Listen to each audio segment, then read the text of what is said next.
बिस्मिल्लाहिर्रहमानिर्रहीम अस्सलाम वालेकुम। Class 8 mathematics objective part. सबसे पहले आपको इंग्लिश मीडियम का गेस्ट पेपर जो है वो सॉल्व करवाऊंगा, साथ साथ उर्दू मीडियम के कंसेप्ट भी देता जाऊंगा। उसके बाद आपको उर्दू मीडियम का गेस्ट पेपर जो है वो मैं शो करवाऊंगा।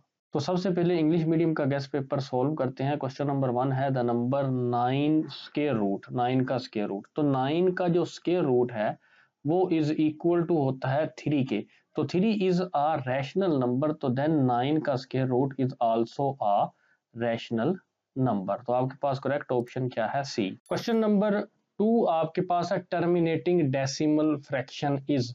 तो ये आपके पास है 8। तो 8 अगर आप देखें तो इसके अगर आप प्राइम फैक्टर्स बनाएं, 2 4s are 8, 2 2s are 4 and 2 1s are 2, अगर तो वो प्राइम फैक्टर सिर्फ होने चाहिए 2 या 5, तो ये सिर्फ 2 ही है, तो इसलिए ये आपका क्या है? टर्मिनेटिंग डेसिमल है। बाकी अगर आप 4 के लेते हैं तो ये 11 बनता है, तो 51 के जो है वो कुछ 3 आ जाता है, तो इसलिए ये 51 3 पे डिवाइड होता है, इसलिए 51 का प्राइम फैक्टर 3 है, तो वो 3 आ गया, तो ये भी टर्मिनेटिंग नहीं है। तो ऐसे ही 99 का भी 3 है, तो ये भी टर्मिनेटिंग डेसिमल फ्रैक्शन नहीं है। टर्मिनेटिंग डेसिमल फ्रैक्शन वो होती है कि जिसमें अगर आप ये नीचे वाला, जिसको आप डिनोमिनेटर कहते हैं या मखरज कहते हैं, उसके अगर आपने जो है वो फैक्टर्स लिए हैं, वो या 2 आना चाहिए या 5 आना चाहिए या 2 और 5 आना चाहिए। अगर 2 और 5 के अलावा कोई भी नंबर आ गया तो वो टर्मिनेटिंग नहीं होगा। Question number 3, by rounding 50.51765 up to 3 decimal places. आपने अप टू 3 डेसिमल प्लेसेस जो है वो इसको राउंड ऑफ करना है। तो डेसिमल के बाद 3 डिजिट्स ये हैं, तो आपने 4 डिजिट को देखना है। अगर फोर्थ डिजिट आपका या हो 5 6 7 8 या 9, तो इस डिजिट में थर्ड डिजिट में एक ऐड हो जाएगा, तो आपके पास बनेगा 50.518।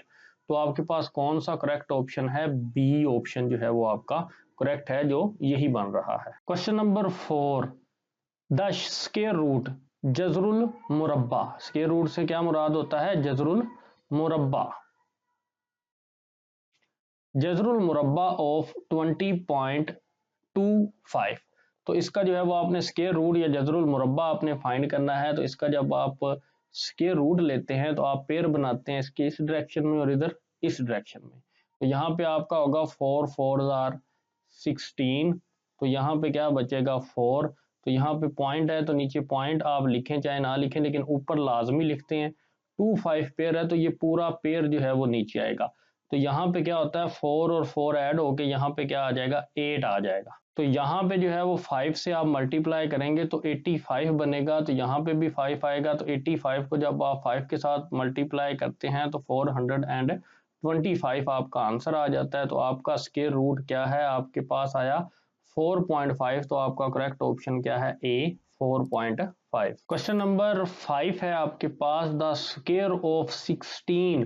तो 16 का आपने क्या लेना है? स्क्वायर लेना है। ये बात याद रखिएगा कि आपने 16 का मुरब्बा लेना है, स्क्वायर लेना है, स्क्वायर रूट नहीं लेना, ओनली स्क्वायर लेना है। तो इसलिए आपके पास 16 का स्क्वायर क्या होगा? आपके पास 16 का मुरब्बा क्या होगा? 16 मल्टीप्लाई बाय 16। तो जब आप इन दोनों को मल्टीप्लाई करेंगे तो आपके पास आंसर क्या आएगा? 256, यानी C option. Question number 6, if the length of side of a square. तो स्क्वायर को उर्दू में कहते हैं मुरब्बा। तो मुरब्बी शक्ल है आपके पास, शेप्ड क्या है? मुरब्बी है। ग्राउंड, वो ग्राउंड जो है वो क्या है? मुरब्बी शेप का है, स्क्वायर शेप्ड का है। Is 27 metre. तो उसकी जो है वो लेंथ ऑफ अ साइड, एक जिला की लंबाई जो है वो कितनी है आपके पास? अगर मैं इसको ऐसे स्क्वायर शेप को ऐसे मैं ड्रा करूं तो वो एक जिला की लंबाई आपके पास कितनी है? 27 मीटर। तो आपने क्या करना है? उसका एरिया यानी रकबा फाइंड करना है, एरिया फाइंड करना है। तो उसका एरिया का फार्मूला होता है लेंथ मल्टीप्लाई बाय लेंथ, यानी लेंथ जो है उसको लेंथ के साथ ही मल्टीप्लाई कर देना आपने, यानी 27 मीटर मल्टीप्लाई बाय 27 मीटर। तो आपके पास आंसर कितना आएगा? 729 मीटर स्क्वायर। तो ये मीटर स्क्वायर क्यों आया? क्योंकि एरिया जो है वो always be in square unit, यानी एरिया का जो यूनिट होता है वो हमेशा स्क्वायर में होता है, तो मीटर क्या होगा, स्क्वायर में होगा। नेक्स्ट क्वेश्चन नंबर 7 है आपके पास, if A is equal to, set के एलिमेंट हैं 1 2 3, B is equal to 2 4 6 and 8, then आपने फाइंड करना है बी डिफरेंस ए या बी फर्क ए, उर्दू में अगर आप बात करते हैं तो ये हमने फाइंड करना है बी डिफरेंस ए या बी फर्क ए। तो सबसे पहले आप बी सेट लिखेंगे, ये आपके पास बी सेट है, उसके एलिमेंट हैं वो लिखेंगे हम सेट 2 4 6 एंड 8, देन डिफरेंस का यानी फर्क का साइन लगाएंगे, देन सेट आपने क्या लिखना है ए, तो हम सेट ए के एलिमेंट लिखेंगे 1 2 एंड 3, यहाँ पे आएगा 1 2 एंड 3। तो डिफरेंस में क्या होता है कि हमने सेम एलिमेंट जो है, जैसे कॉमन एलिमेंट है तो 2 इधर भी मौजूद है और इस सेट में भी मौजूद है, वो हमने काट देने होते हैं, और क्या कोई कॉमन है नहीं।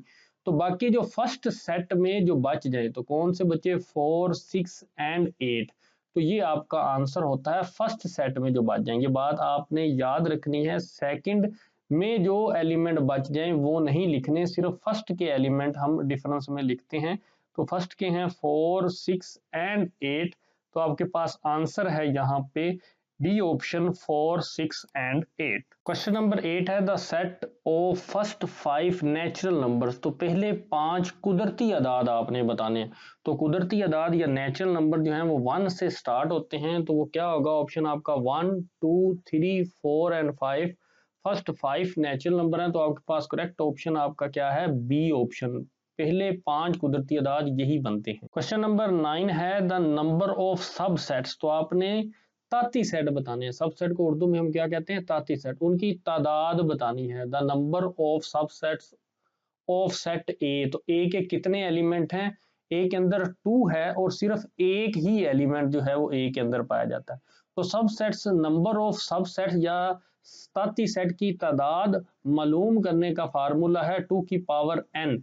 तो यहाँ पे जो n है उससे मुराद होता है नंबर ऑफ एलिमेंट्स, तो हम यहाँ पे लिखते हैं 2 की पावर 1, मतलब जितने उसके अरकान है वो क्या है, वो 1 है, तो 2 की पावर 1, तो 2 की पावर 1 क्या होती है, 2, तो आपके पास इसके कितने सबसेट बनेंगे, 2, हमें पता है कि एक एम्प्टी सेट बनेगा और एक 2 इटसेल्फ खुद बनेगा, तो ये 2 जो है वो इसके सबसेट्स बनेंगे, तो इसका करेक्ट ऑप्शन क्या है, C. Question number 10 the value of X, X की कीमत आपने जो है वो फाइंड करनी है इन द प्रोपोर्शन, इस तनासब में, तो आपके पास क्या वैल्यू दी गई है, ये आपके पास जो है वो वैल्यू दी गई है।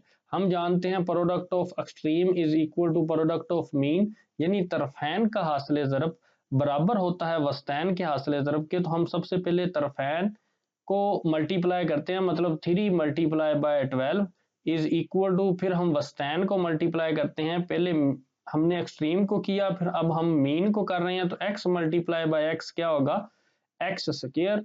तो जब आप इन दोनों को मल्टीप्लाई करते हैं तो आपके पास आंसर आता है 36, तो यहाँ पे आता है एक्स स्क्वायर, तो हमने x की वैल्यू फाइंड करनी है, ना कि एक्स स्क्वायर की वैल्यू फाइंड करनी है।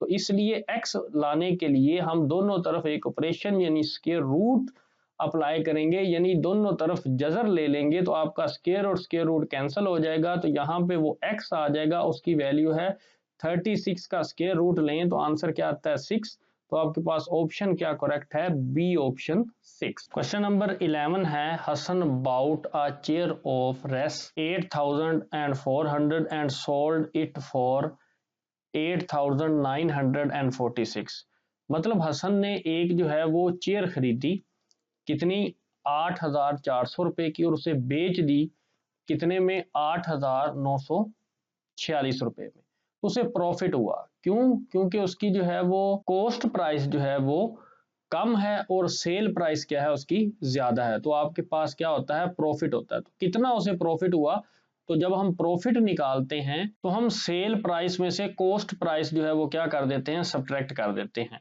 तो हमें जो है वो प्रॉफिट होगा 549 रुपीज, हमें जो है वो प्रॉफिट होगा। तो अब हमने प्रॉफिट नहीं निकालना, प्रॉफिट परसेंटेज निकालनी है, तो प्रॉफिट परसेंटेज का फार्मूला क्या है, profit percentage is equal to profit over cost price multiply by 100, तो प्रॉफिट आपके पास है 549 ओवर कॉस्ट प्राइस, यानी कीमतें खरीद जिसको हम कहते हैं, तो खरीदा उसने किसमें था, 8,400 रुपये में। तो आपने यहाँ पे लिखना है 8,400 मल्टीप्लाई बाय 100। ये दोनों जीरोज जो हैं वो कैंसिल हो जाएंगे, तो आपके पास आएगा 549/84। तो जब आप कैलकुलेट से इसको जो है वो सिंप्लीफाई करोगे तो आपके पास आंसर आएगा 6.5%।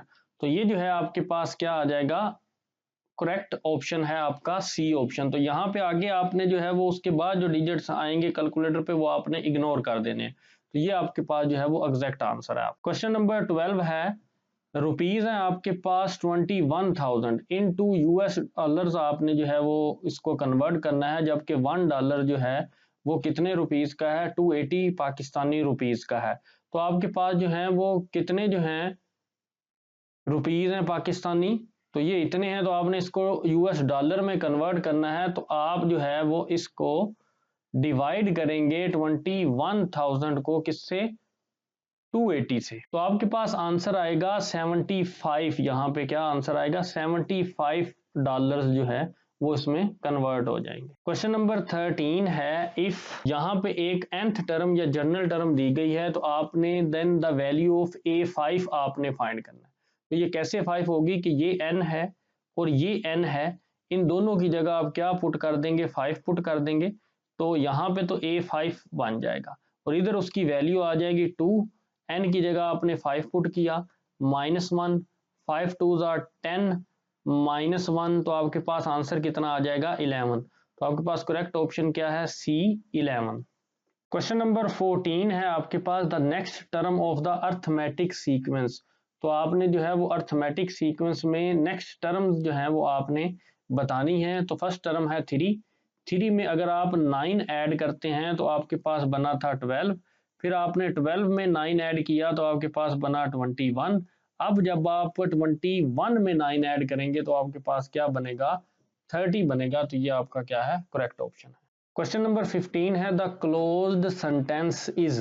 तो अगर आप देखते हैं ए ऑप्शन पे इसमें x आ गया, ये ओपन सेंटेंस है, वेरिएबल इन्वॉल्व हो गया, यहाँ पे y आ गया तो ये भी आपका वेरिएबल इन्वॉल्व हो गया, तो ये भी आपका ओपन सेंटेंस है, ये भी आपका ओपन सेंटेंस है। इसमें आपका वेरिएबल इन्वॉल्व नहीं हुआ, वो स्टेटमेंट वो चाहे ट्रू हो या फॉल्स हो वो आपकी क्या होती है, क्लोज्ड सेंटेंस होता है। तो ये आपका क्या है, बी ऑप्शन करेक्ट है। क्वेश्चन नंबर 16 है, factorization of x square -5x plus 6। तो इसके दो तरीके। क्वेश्चन नंबर 16 है, factorization of x square -5x plus 6। तो अगर आप देखते हैं कि इसकी फैक्टराइजेशन कैसे होगी, तो हम जो है वो एक्स स्क्वायर वाली टर्म के कोफिशिएंट को यानी 1 को मल्टीप्लाई करते हैं किसके साथ, 6 के साथ, तो आपके पास आंसर आएगा 6। तो 6 को आपने ब्रेक करना है, 6 के फैक्टर्स निकालने हैं, 1 multiply by 6 is equal to 6 and 2 multiply by 3 is equal to 6। तो आपके पास यहाँ पे है 2 मल्टीप्लाई बाय 3, 2 प्लस 3 भी 5 होता है, मिडिल टर्म आती है, लेकिन हमें -5 चाहिए, इसलिए आपके पास क्या आप करेंगे, -2 एंड -3, इनको करने से आंसर -5 आता है और इन्हीं को मल्टीप्लाई करने से आंसर क्या आता है, माइनस माइनस प्लस 3 2 6 आता है। तो आप देख सकते हैं -2 और -3, तो आप देख सकते हैं यहाँ पे x के साथ -2 है और यहाँ पे x के साथ -3 है। तो आपका करेक्ट ऑप्शन क्या है, सी ऑप्शन जो है वो आपका correct. Question number 17, in scientific notation, आपने साइंटिफिक नोटेशन में इस नंबर को जो है वो लिखना है। अगर आप देखते हैं कि ये इस पे डेसिमल का साइन नहीं है तो वो लास्ट पे होगा, तो ये आपने यहां से मूव करके कहां पे लाना है, यहाँ पे 2 से। तो इस नंबर पे जो है वो डेसिमल का साइन नहीं है तो ये लास्ट पे है, तो इसको आपने उठाना है और यहाँ पे लाना है 2 के बाद। तो आप देख सकते हैं कहाँ पे 2 के बाद है, तो इस ऑप्शन पे 2 के बाद है। तो वो कितने डिजिट आपने मूव किया, आप काउंट कर लें, 1 2 3 4 5 6 7 एंड 8। तो इसलिए 8 डिजिट मूव हुआ, तो इसलिए 10 की पावर क्या आएगी, 8 आएगी। और ये जीरोज जो हैं, ये वाले जीरो जो हैं वो खत्म हो जाते हैं, 2.756 आपके पास आंसर आएगा। तो ये आपके पास ए ऑप्शन आपका करेक्ट है। Question number 18, the solution of 5y plus 9 less than 24। तो आप देख सकते हैं आपके पास है 5y प्लस 9 लेस देन 24। तो ये जो +9 है उधर जाके क्या हो जाएगा, -9 हो जाएगा, इधर 5y लेस देन 24 माइनस 9, तो यहाँ पे आएगा 5y लेस देन 24 में से जब आप 9 को सब्ट्रैक्ट करेंगे तो आपके पास आंसर आएगा 15। तो यहाँ पे y है लेस देन ये 5 जो है वो इधर मल्टीप्लाई हो रहा था, इधर आके क्या हो जाएगा, डिवाइड हो जाएगा। तो यहाँ पे आंसर क्या आएगा, y less than 5 1 jar 5 5 3 jar 15। तो आपके पास आंसर क्या आएगा 3, यानी y लेस देन 3। तो ये आपका करेक्ट ऑप्शन क्या है, सी। क्वेश्चन नंबर 19 है, इफ आपके पास ये एक इक्वेशन है 3x plus y is equal to 7 and x की वैल्यू आपको गिवन है x is equal to 2, then the value of y, आपने जो है वो y की वैल्यू यहाँ पे फाइंड करनी है। तो यह है 3x plus y is equal to 7। तो हम जो है वो x की कीमत जो है वो 2 है, वो इस में पुट कर देंगे। 3x की जगह क्या पुट करेंगे, 2 plus y is equal to 7। तो 3 2 are 6 plus y is equal to 7। तो ये आपके पास न्यू इक्वेशन हासिल होगी। तो इसको जब हम सिंप्लीफाई करेंगे तो ये है आपके पास y, तो y इधर ही बच जाएगा, 6 उधर जाके क्या होगा 7 से सब्ट्रैक्ट हो जाएगा, इधर प्लस हो रहा था उधर सब्ट्रैक्ट हो जाएगा। तो y is equal to 7 minus 6 is equal to 1। तो आपके पास करेक्ट ऑप्शन क्या है, A option 1। Question number 20, the equation for the statement, ये आपके पास एक स्टेटमेंट जो है वो गिवन है, the price of a book and 3 pencil is res 90s, the price of a book and 3 pencils is rupees 90। तो आपके पास अगर बात करते हैं आ बुक, एक बुक है, तो अगर हम बुक को x लेट कर लेते हैं और पेंसिल्स को हम y लेट कर लेते हैं, तो आपके पास एक पेंसिल है तो x, तो आपके पास एक बुक है, आ बुक एक बुक है, तो इसलिए x प्लस आपके पास कितनी पेंसिल्स हैं, 3 पेंसिल्स हैं, इसलिए 3y, उनको ऐड करने से आपके पास प्राइस कितनी बनती है, इज इक्वल टू 90 रुपीज। तो आपके पास करेक्ट ऑप्शन क्या है, सी ऑप्शन आपके पास करेक्ट है। क्वेश्चन नंबर 21 है, द स्लोप, आपने स्लोप फाइंड करनी है ऑफ द लाइन, ये आपके पास गिवन लाइन है। तो हम क्या करेंगे, हमने y को जो है वो सेपरेट करना होता है। तो y इज इक्वल टू ये 5x जो है वो उधर जाके क्या हो जाएगा माइनस 5x एंड ये प्लस 2। तो x के साथ जो उसका कोफिशिएंट होगा ये -5, तो ये आपकी क्या है, स्लोप है। तो इसलिए आपका करेक्ट ऑप्शन क्या है, डी -5। क्वेश्चन नंबर 22 के लिए मैं कैलकुलेटर का यूज करूंगा, इसलिए मैंने कैलकुलेटर को ओपन कर लिया है। इफ द रेडियस r जो है वो कितना है, इज इक्वल टू 7 सेंटीमीटर है, किसका, हेमिस्फेयर का, देन इट्स सरफेस एरिया, तो उसका आपने सरफेस एरिया फाइंड करना है, वो क्या होगा। तो देन आपके पास r जो है वो गिवन है, r is equal to 7 centimetre. तो हम जो है वो सरफेस एरिया का फार्मूला जो है वो हमारे पास हेमिस्फेयर का क्या होता है, 3 पाई r स्क्वायर। तो हम जो है वो यहाँ पे 3 मल्टीप्लाई बाय पाई, पाई की कीमत होगी 3.14 एंड मल्टीप्लाई r की कीमत है आपके पास 7 और r का स्क्वायर है, इसलिए यहाँ पे स्क्वायर आ जाएगा। तो देन हम कैलकुलेटर से ये फाइंड करते हैं, 3 मल्टीप्लाई 3.14 मल्टीप्लाई बाय 7 का स्क्वायर। तो आप देख सकते हैं आपके पास आंसर आ रहा है 461.58। तो 5 है तो राउंड ऑफ होके क्या हो जाएगा 462। तो आपके पास करेक्ट ऑप्शन क्या है, A option 462 centimetre square. Question number 23, if 3 centimetre and 4 centimetre are the lengths of base and perpendicular of a right angle triangle। तो आपके पास एक right angle triangle है, तो उसके बाद आपने देखना है कि साइड्स जो हैं वो एक बेस है और एक परपेंडिकुलर है। तो ये आपके पास बेस है और ये आपके पास परपेंडिकुलर है। तो परपेंडिकुलर की कीमत क्या है, आपके पास 4 है और बेस की कीमत क्या है, ये 3 है। तो ये 3 सेंटीमीटर बेस की है एंड 4 सेंटीमीटर जो है वो आपकी किसकी है, परपेंडिकुलर की है। तो हमने क्या फाइंड करना है, हाइपोटेनस हमने फाइंड करना है। तो हम जानते हैं पाइथागोरस थ्योरम के मुताबिक हाइपोटेनस का square is equal to base का स्क्वायर प्लस परपेंडिकुलर का स्क्वायर। तो आपके पास क्या होगा, हाइपोटेनस का स्क्वायर क्या बन जाएगा आपके पास, बेस का स्क्वायर प्लस परपेंडिकुलर का स्क्वायर। तो बेस है आपके पास 3, तो उसका स्क्वायर प्लस परपेंडिकुलर है 4, उसका स्क्वायर। तो ये हो जाएगा 3 का square 9 plus 16 is equal to 25। तो हमने हाइपोटेनस फाइंड करना है, ना कि हाइपोटेनस का स्क्वायर। तो यहाँ पे हाइपोटेनस का स्क्वायर इज इक्वल टू 25, तो हम दोनों तरफ क्या ले लेंगे, स्क्वायर रूट ले लेंगे, तो आपके पास हाइपोटेनस क्या आ जाएगा, h is equal to 5 centimetre. Question number 24 है, आ लाइन, एक लाइन जो है that passes through centre of a circle and touches its 2 point is called its diameter. तो जैसा कि मैं आपको एग्जांपल देता हूं कि ये एक सर्कल है, तो एक लाइन है जो आपके पास सेंटर से होकर गुजरती है और वो क्या करती है, 2 पॉइंट्स को टच करती है सर्कल के, एक इस पॉइंट को इस पॉइंट को, तो इसको हम क्या बोलते हैं, डायामीटर डी। क्वेश्चन नंबर 25 है, आ पॉइंट, एक ऐसा point where perpendicular bisectors of triangle intersect is called, तो उसको हम क्या कहते हैं, सर्कम सेंटर कहते हैं, जहां पे परपेंडिकुलर बाइसेक्टर एक ट्राइंगल के जो है वो मिलते हैं, उस पॉइंट को हम क्या बोलते हैं, circum centre. Question number 26, if the measurement of angles of a triangle, एक ट्राइंगल है तो उसके एंगल्स की मेजरमेंट है, एंगल ए की कीमत है वो 65 डिग्री, बी की वैल्यू जो है वो 35 और सी आपने फाइंड करना है। हम जानते हैं कि एक ट्राइंगल के इंटीरियर एंगल्स का जो सम होता है वो 180 डिग्री होता है, तो इसलिए हम 180 डिग्री में से इन दोनों एंगल्स को सब्ट्रैक्ट कर देंगे, 65 को एंड 35 को, तो जो आपके पास आंसर आएगा वो क्या आएगा, आपके पास 80 आंसर आएगा, जो कि आपके पास ए ऑप्शन है, तो ये आपका क्या होगा, एंगल सी होगा। क्वेश्चन नंबर 27 है, आइडेंटिफाई, आपने शनाख्त करनी है कॉन्ग्रुएंट फिगर्स की, तो मुतमासल अशकाल की। तो उसमें क्या होता है कॉन्ग्रुएंट फिगर में, कि वो अशकाल, वो फिगर जो देखने में भी एक जैसी है, शेप भी उनकी एक जैसी है और साइज भी एक जैसा है।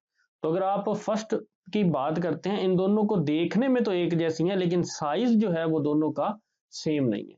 इधर भी आपको लग रहा होगा लेकिन ये सेम ही नहीं है, तो जैसे ये तो स्क्वायर है और ये रेक्टेंगल है, ये भी सेम नहीं है। तो ये जो दो शेप्स हैं ये देखने में भी एक जैसी हैं और साइज भी इनका जो है वो एक, हाँ थोड़ी सी इसको बेंड करके आपको शो किया हुआ है, लेकिन ये दोनों क्या है, सेम है, इसलिए आपके पास ऑप्शन क्या है, करेक्ट बी। क्वेश्चन नंबर 28 है, आपने जो है वो स्केल फैक्टर फाइंड करना है, जिसका फार्मूला होता है distance of image from centre over distance of object from centre.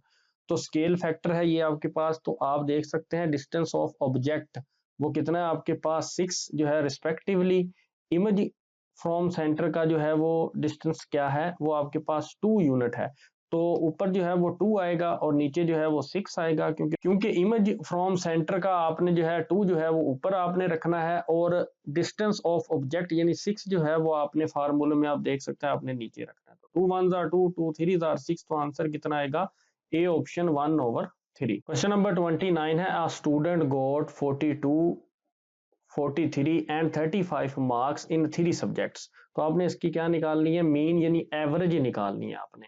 तो आप क्या करते हैं, मीन निकालने के लिए मीन को हम रिप्रेजेंट करते हैं एक्स बार, हम जो है वो 42 प्लस 43 प्लस 35 डिवाइडेड बाय 3 करेंगे, तो आपके पास ऊपर जो सम है उसका आंसर कितना आएगा, यहाँ पे आंसर आएगा 120/3,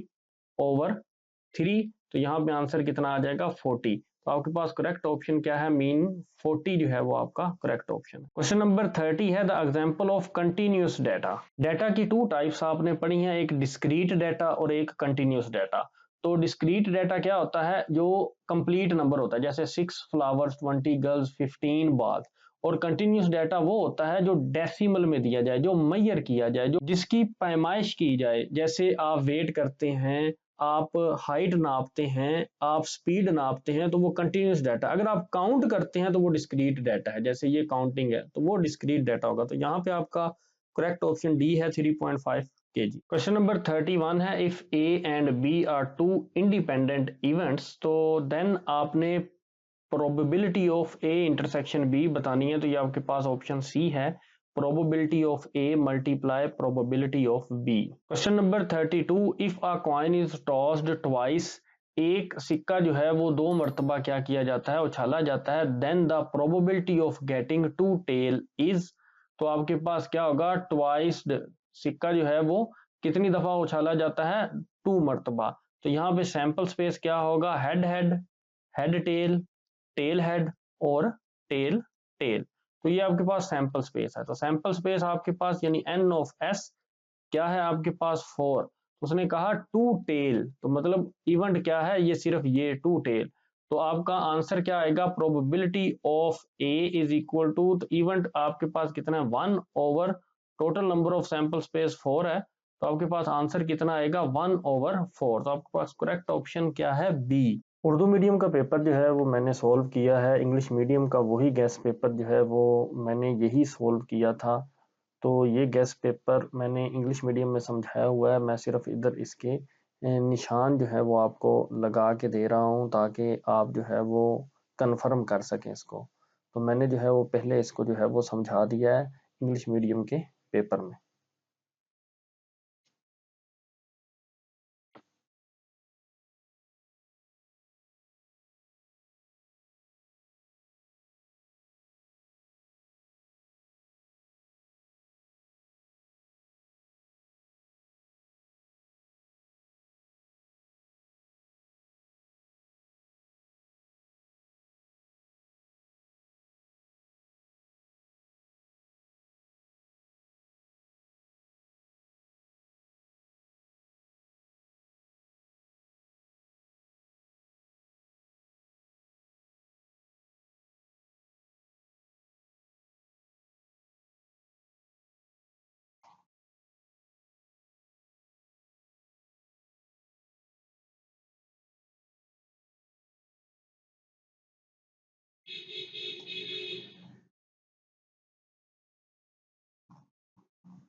नेक्स्ट हमारे पास सब्जेक्टिव पार्ट है, हम उसको जो है वो सॉल्व करते हैं इन क्वेश्चंस को बारी बारी। क्वेश्चन नंबर 33 ए पार्ट है, how many pieces of 3/4 metre of wire can be cut from a wire which is 23 whole 1/4 metre long. Total length है आपके पास 23 होल 1/4 मीटर। 23 को जब हम 4 के साथ मल्टीप्लाई करते हैं तो आपके पास आंसर आता है 92, एंड देन जब हम 1 प्लस करेंगे तो 93/4 मीटर आ जाएगा। हमने मिक्स्ड फ्रिक्शन को इम्प्रॉपर फ्रैक्शन में कन्वर्ट कर दिया।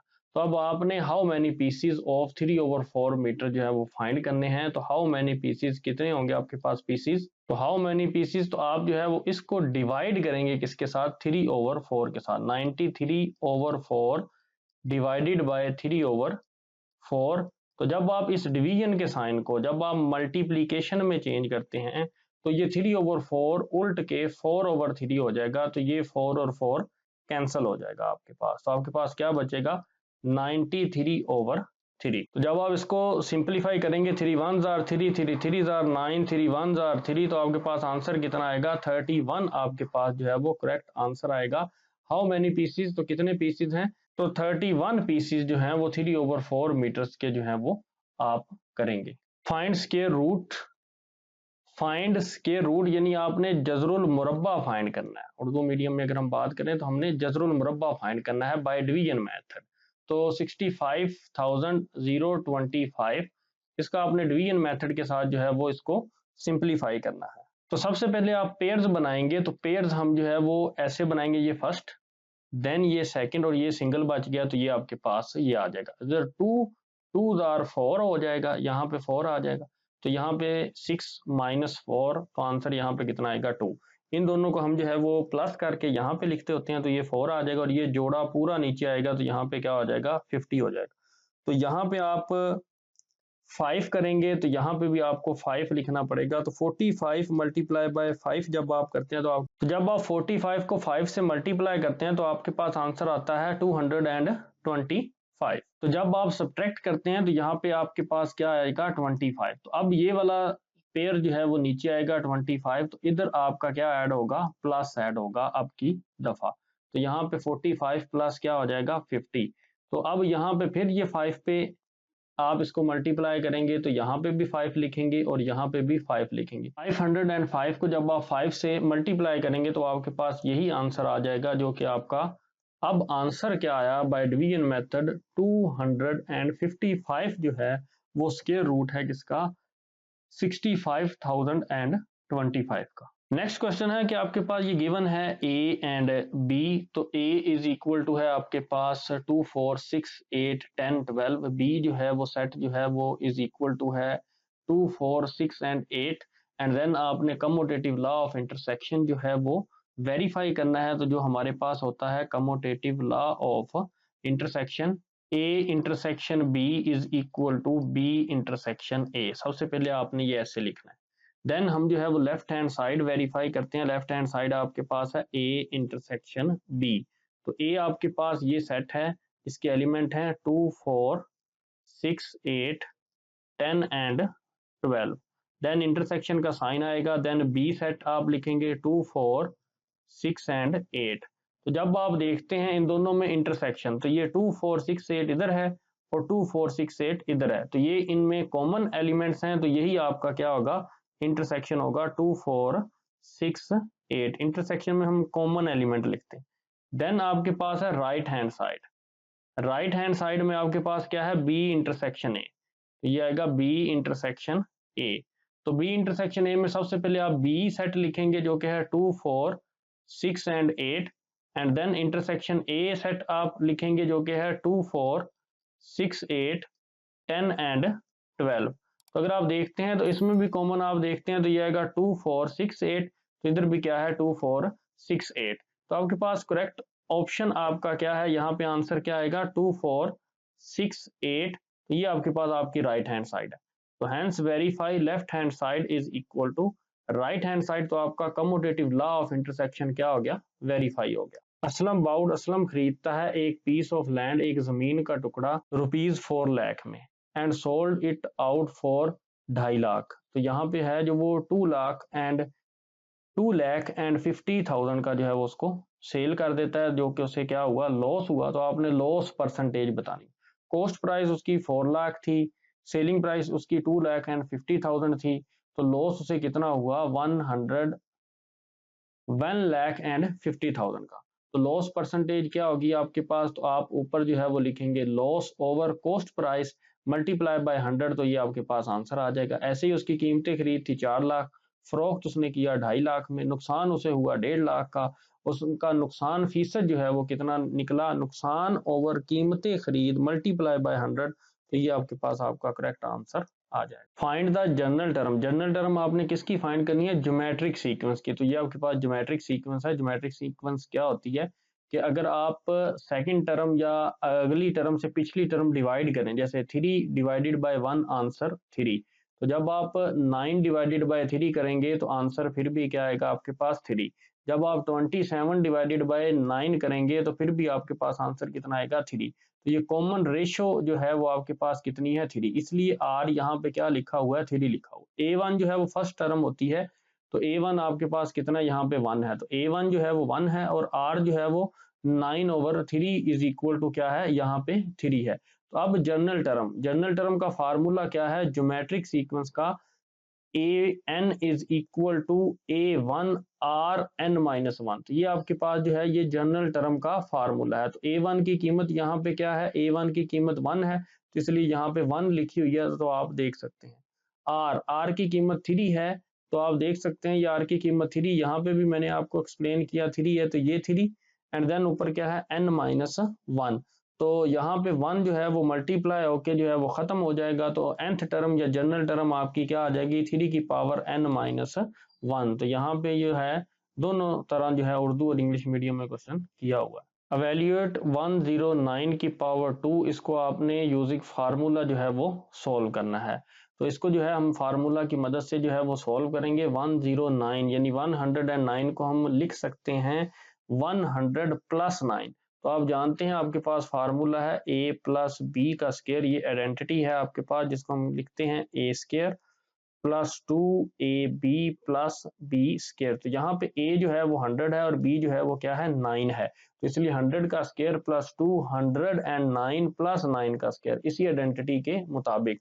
तो जब आप 100 का स्क्वायर जो है वो लेते हैं तो आता है आंसर आपके पास 10,000 प्लस जब आप इन तीनों को मल्टीप्लाई करते हैं तो आपके पास आंसर आएगा 1800 एंड जब आप 9 का स्क्वायर लेते हैं तो 81। तो ये आपके पास क्या है, आपके पास इन सब को तीनों को प्लस करके जो आंसर आता है वो ये है। Question number 36 A part find solution of 3x plus 5y is equal to 2। इस इक्वेशन को हम इक्वेशन 1 का नाम देंगे। x plus 2y is equal to 4, इस इक्वेशन को हम इक्वेशन 2 का नाम देंगे। With the help of substitution method, आपने सब्सटीट्यूशन मेथड लेना है फ्रॉम इक्वेशन 2। आपने ये जो इक्वेशन 2 है इससे आपने x यहाँ पे ही रहने दिया और प्लस 2y उधर जाके क्या हो गया -2y, और x की कीमत आ गई 4 - 2y। तो 4 - 2y इस x की जगह आपने पुट कर देना 3 4 - 2y plus 5y is equal to 2। वैसे 3 को अंदर मल्टीप्लाई किया 3 4 12 and -3 2 6y plus 5y is equal to 2। तो जब आप ये 12 है तो ये उधर जाके क्या हो जाएगा -12। तो यहाँ पे आपके पास आंसर आएगा -6y plus y is equal to 2 - 12। तो अगर आप इन दोनों लाइक टर्म्स को ऐड करते हैं तो -6 प्लस 5 तो -y आ जाता है। तो यहाँ पे आंसर क्या आएगा -10 जब आप इन दोनों को जो है वो सिंप्लीफाई करते हो। तो माइनस माइनस जो है यहाँ पे कैंसिल हो जाते हैं तो y इज इक्वल टू क्या आएगा, आपके पास आंसर 10 आएगा। तो y इज इक्वल टू 10 आप इस इक्वेशन ए में जो है वो आप पुट करेंगे, इस इक्वेशन ए में। तो यहाँ पे जो है अगर आप और करते हैं तो यहाँ पे जो है वो y क्या है, वैल्यू है, तो वहां पर y की जगह आप क्या रखेंगे 10 रखेंगे। x वैसे ही is equal to 4 - 2y, y की जगह आपने 10 रखा तो 10 मल्टीप्लाई बाय 2 20 एंड 4 - 20 -16। तो x का आंसर आया -16 और y का आया 10 आपके पास। नेक्स्ट क्वेश्चन है find the volume of hemisphere. Hemisphere को उर्दू में कहते हैं निस्फ कुर्रा। हुज रेडियस, रेडियस क्या होता है रदास उर्दू में, इज 10 सेंटीमीटर। तो अगर आप रेडियस देखें तो रेडियस क्या है उसका 10 सेंटीमीटर और वॉल्यूम ऑफ हेमिस्फेयर क्या फार्मूला होता है 2/3 पाई आर क्यूब। तो आर यानी रेडियस आपके पास कितना है 10 सेंटीमीटर। तो 10 सेंटीमीटर है तो आपने आर की जगह 10 लिखना है, तो 2/3 वैसे ही पाई की कीमत 22/7 होती है या 3.14, तो 10 का क्यूब। तो जब आप इनको सिंप्लीफाई करेंगे तो आपके पास ये आंसर आएगा। इसको आप उर्दू मीडियम में मुकाब सेंटीमीटर लिखेंगे, इंग्लिश मीडियम में सेंटीमीटर का क्यूब ऐसे लिखेंगे। नेक्स्ट क्वेश्चन है if a dice is rolled then find the probability of getting a prime number.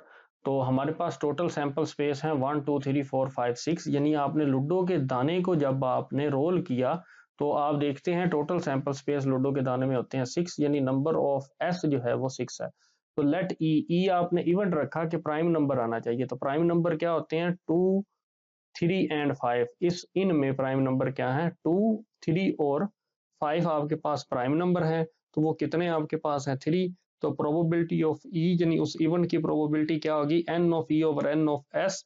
N of E 3 है और एन ऑफ एस 6 है, तो 3/6, 3 1s are 3 3 2s are 6। तो आंसर आपके पास कितना आएगा 1/2।